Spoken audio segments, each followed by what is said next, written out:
रहमत भाई, हाँ जी। यार एक दिन के लिए ये रुमाल ही दे दो। तेरा कहाँ गया रुमाल?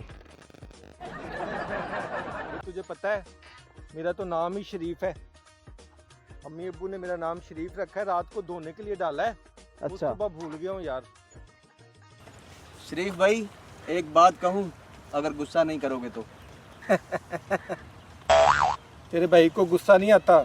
शायद मेरे अम्मा अब्बा पहले ही ये बात जानते थे, इसीलिए उन्होंने मेरा नाम शरीफ रखा है। अब खुद तुम देख लो, अगर गुस्सा आ गया तो। यार आज दोपहर की रोटी मेरी तरफ से फिर। शरीफ देख लो, तुम हर बात से भाग जाते हो। यार आदत से मजबूर हूँ। शायद मेरे अम्मा अब्बा ने मुझे भागते हुए पैदा किया है।